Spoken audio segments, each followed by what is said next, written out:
Здравейте, казвам се Вячеслав Казаков, треньор по фигурно пазарене съм в град Варна.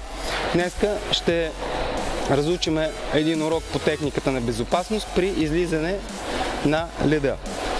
Какво трябва да се научи детето преди да почне да се учи да се парзаля? Трябва да го научим правилно да пада. Какво включва упражнението за падане?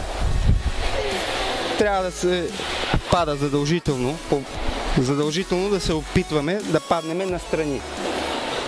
Напред също може, но нежелателно, а назад изобщо нежелателно, тъй като това може да доведе до контузии по главата, гърба и така. Значи какво правим в случая?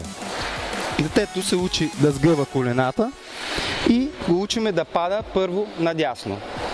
Хайде, покажи ни, Мими. Точно така. Сега, това е най-безопасното падане, което може да съществува. Следното, което се правим, трябва да го научим детето да се изправя. Какво правим в случая?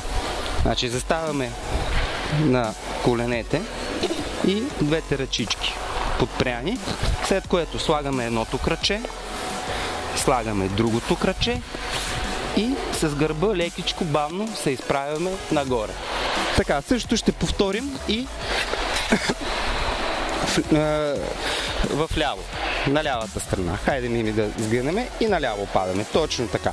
Това са двата най-безопасни типа падания наляво и надясно или настрани.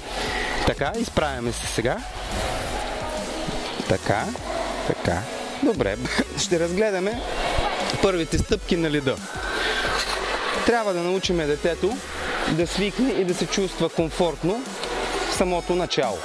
Трябва да го научим да ходи по леда преди да започнем основното обучение. Значи, какво трябва да се в случая да се опита да направи Мария?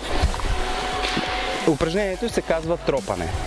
Значи, лекичко повдигаме единия крак, в коляното го слагаме напред, след това повдигаме другия, слагаме и след което трябва да се научим да ходиме лекичко с изправена стойка, ръчички в страни, главата горе, полека, да се научим да направим първите стъпки на леда.